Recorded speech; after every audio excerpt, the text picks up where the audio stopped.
Devil hunt অভিযানে metropolitan থানা ও জেলা পুলিশ আরও ৮১ জন আওয়ামী লীগের নেতাকর্মীকে গ্রেফতার করেছে। বিভাগটি থেকে ছাত্রলীগ নেতা সহ ২১ জনকে গ্রেফতার করেছে যৌথ বাহিনী।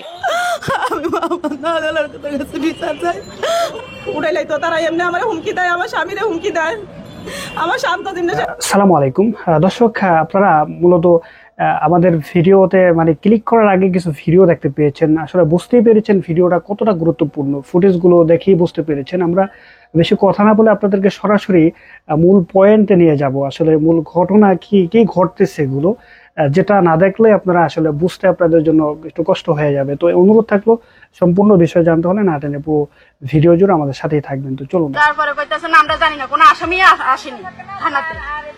আরেকজন বলতেছে কোন বাড়িতে আছে, মানে একজন একরকম বলতে আছে। এখন আপনি কোন জায়গা থেকে আসছেন? আমি সদর থেকে আসছি, সদর থানা থেকে। কি থানায় এখন কি বলতেছে? এখন কোনো তথ্য এরা বলতে পারে না কোথায় রাখছে, এগুলো বলতে আছে। আমরা যে এসব এগুলো লাগে কোনো জড়িত নাই, আমরা যে শ্রমিক আমরা তো এখানে স্থানীয় না, এলাকাবাসীও না, আমরা ভাড়া থাকি। এরকম আপনার মতো অবস্থা কি আশেপাশের পুরো এলাকায়? আমার এরিয়াতে আমরা 4 জন ভাড়া থাকি, যে বাসায় 4 জন পুলিশকে নিয়ে গেছে। ঠিক আছে দর্শক, আমরা আপনাদেরকে যেমনটি শোনাচ্ছিলাম, এক স্বামীকে গ্রেপ্তার করেছে। গ্রেপ্তার করা পরে কিন্তু 5 ঘন্টার কথা বলে এখন পর্যন্ত কিন্তু তাকে ফেরত দেওয়া হয়নি, অর্থাৎ জিজ্ঞাসাবাদের জন্য নিয়ে গিয়ে তাকে আর ফিরিয়ে দেয়নি। এমন একটি কিন্তু স্বামীর স্ত্রী, তিনি কিন্তু কথা বললেন এবং তিনি কিন্তু বললেন, কান্না সুরে কিন্তু বললেন যে তাদেরকে শুধুমাত্র 2 থেকে 3 ঘন্টার জন্য জিজ্ঞাসাবাদের জন্য নেওয়া হয়েছে, কিন্তু তাদের আর ফেরত দেওয়া হয়নি। এরকম কিন্তু এই এলাকায় যারা রয়েছেন, অর্থাৎ সাধারণ মানুষ যারা রয়েছেন, তাদেরকে কিন্তু গ্রেপ্তার করা হচ্ছে। অর্থাৎ যারা গার্মেন্টসে চাকরি করেন, পেটের দায়ে তারা চাকরি করেন, তারা বলছেন যে আমরা চাকরি করি, আমরা এইসব বিষয়ে কিছু জানিও না, তাদেরকেও কিন্তু ধরে ধরে নিয়ে যাচ্ছেন পুলিশ। এমন একটি কিন্তু অভিযোগ করছেন পুলিশের বিরুদ্ধে যে তারা যাকে পাচ্ছেন তাকেই গ্রেপ্তার করছেন। আমরা কথা বলছিলাম এক বাবার সাথে, তার 2 ছেলে, এক ছেলে ফার্ম গেটে চাকরি করেন, তাকে নিয়ে এসেছেন শুধুমাত্র দেখা করার জন্য। সে বাড়িতে এসেছে ঘুরতে, এই সুযোগে কিন্তু তাকেও নিয়ে যাওয়া হয়েছে এবং সেই বাবা কিন্তু ৮১ জন আওয়ামী লীগের নেতাকর্মীকে গ্রেফতার করেছে। গেল রাতে এই অভিযান চালানো হয়। এ নিয়ে গাজীপুরে এই অভিযানে মোট 263 জনকে গ্রেফতার করা হলো। এছাড়া দেশব্যাপী চলা এই অভিযানে ময়মনসিংহ, মেহেরপুর, চুয়াডাঙ্গা, সুনামগঞ্জ, মংলা সহ বিভিন্ন জেলায় আরো কয়েকজনকে গ্রেফতার করে যৌথ বাহিনী। প্রতিনিধিদের তথ্যচিত্রে আরো জানাচ্ছে নুসরাত জাহান সিন্ধি। সারা দেশে চলা অপারেশন ডেভিল হান্ট অভিযানে গাজীপুরে আরও ৮১ জনকে আটক করা হয়েছে। এর মধ্যে গাজীপুর নগর থেকে ৬৯ জন ও জেলা থেকে ১২ জনকে আটক করা হয়। এ নিয়ে গত 3 দিনে জেলাটি থেকে আটক ও গ্রেফতার হলো ২৪৬ জন। ময়মনসিংহ জেলা জুড়ে এই অভিযানে ২৩ জনকে গ্রেফতার করেছে পুলিশ। এরা সবাই আওয়ামী লীগ ও অঙ্গ সহযোগী সংগঠনের রাজনীতির সঙ্গে সম্পৃক্ত এবং বিভিন্ন রাজনৈতিক মামলার আসামি বলে জানিয়েছে পুলিশ।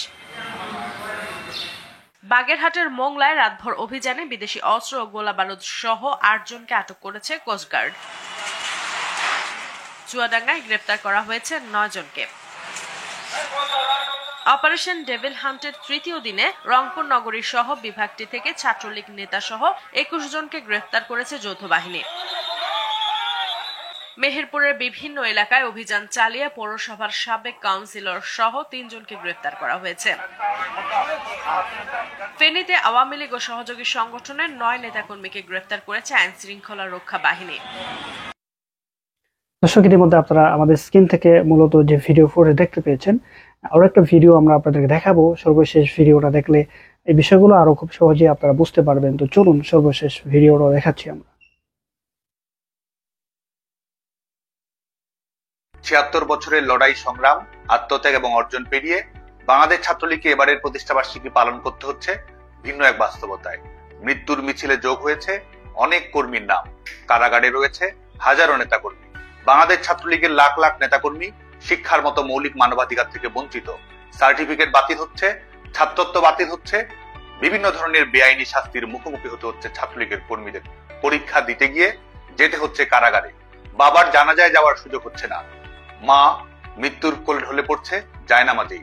জয় বাংলা বলার অপরাধে বিসর্জন দিতে হচ্ছে জীবন। ফ্যাসিস্ট শোষকের জুলুম, নির্যাতন, নিষ্পেষণে প্রত্যেকটি মুহূর্ত কাটাতে হচ্ছে আতঙ্কে। ঠিক এই মুহূর্তে দাঁড়িয়ে বাংলাদেশ ছাত্রলীগের নেতাকর্মীদের পাশে থাকার, সহযোগিতা করার সুযোগ এবং সক্ষমতা সবসময় আমাদের হচ্ছে না। অনেকের খোঁজ খবরও আমরা রাখতে পারছি না। বাংলাদেশ ছাত্রলীগের কর্মীদের অনেকের মাঝেও অভিমান রয়েছে। বাংলাদেশ ছাত্রলীগের কর্মী হিসেবে, সহযোদ্ধা হিসেবে আমি সবার কাছেই আন্তরিকভাবে ক্ষমা প্রার্থনা করছি। প্রতিকূল এই পরিস্থিতির মুখেও বাংলাদেশ ছাত্রলীগের নেতাকর্মীদের সাথে সহযোগিতামূলক সম্পর্ক বজায় রেখেছে সাধারণ শিক্ষার্থীরা।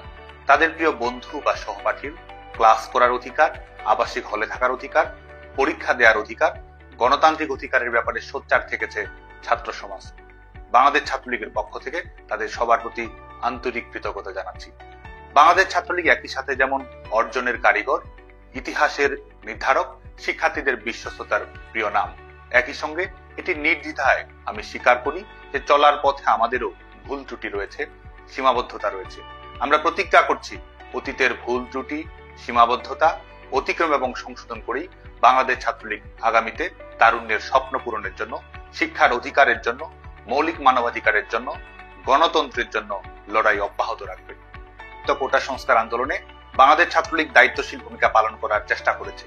আমি জানি শিক্ষার্থীদের অনেকের মনে প্রশ্ন রয়েছে, দ্বিধা রয়েছে, সংশয় রয়েছে। একটি ছাত্র সংগঠন হিসেবে বাংলাদেশ ছাত্রলীগ শিক্ষার্থীদের প্রত্যাশার প্রতিনিধিত্ব করার চেষ্টা করেছে।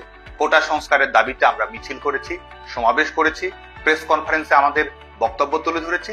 শুধু তাই নয়, কোটা সমস্যার একটি যৌক্তিক, অন্তর্ভুক্তিমূলক, আধুনিক এবং টেকসই সমাধান করার জন্য আমরা ডোর টু ডোর ক্যাম্পেইন চালু করা, বিশেষজ্ঞদের মতামত সংগ্রহ করা এবং শিক্ষার্থীরা কোটা সংস্কার নিয়ে কি ভাবছে সেই প্রত্যাশাগুলোর রূপায়ণ ঘটানোর চেষ্টা করেছি। শুধু তাই নয়, সংশ্লিষ্ট সকল মন্ত্রণালয়, অ্যাটর্নি জেনারেল অফিস, আইনি পদক্ষেপ প্রত্যেকটি ক্ষেত্রেই বাংলাদেশ ছাত্রলীগ সম্পৃক্ত থেকেছে, যাতে করে শিক্ষার্থীদের সমস্যার একটি যুগোপযোগী, আধুনিক এবং স্মার্ট সমাধান তৈরি করা সম্ভব হয়। এবং সেই পরিপ্রেক্ষিতেই বাংলাদেশ ছাত্রলীগের আন্দোলনের ধারাবাহিকতা, সরকারের কাছে ছাত্র সমাজের বক্তব্য তুলে ধরা এবং আইনি পদক্ষেপের মাধ্যমে এই সমস্যার সমাধানের একটি যৌক্তিক পথ উন্মুক্ত হয়েছিল হাইকোর্টের রায়ের উপরে স্টে অর্ডার প্রদান করার মাধ্যমে। বাংলাদেশের ছাত্র সমাজ, সিভিল সোসাইটি এবং সাংবাদিক বন্ধুদেরকে আমি মনে করিয়ে দিতে চাই, 11 জুলাই 2024 থেকেই বাংলাদেশে কোনো কোটা কার্যকর ছিল না, কিন্তু অপশক্তির উদ্দেশ্য ছিল ভিন্ন। শিক্ষার্থীদের লাশের বিনিময়ে ক্ষমতার জবরদখল করাই ছিল তাদের মূল লক্ষ্য।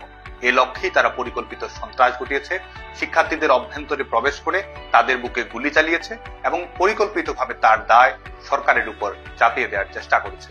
অথচ দুর্ভাগ্যের বিষয়, ঘাতকেরাই আজকে ক্ষমতা কুক্ষিগত করে বসে আছে। শেখ হাসিনা সরকার এই হত্যাকাণ্ডগুলোর বিচার সম্পন্ন করার জন্য স্বাধীন বিচার বিভাগের তদন্ত কমিটি গঠন করেছিল, জাতিসংঘকে তদন্ত করার আহ্বান জানিয়েছিল। অথচ আজ ক্ষমতায় আছে তারা যাদের হাতে রক্তের দাগ লেগে রয়েছে। আজকে এই ফ্যাসিস্ট খুনি।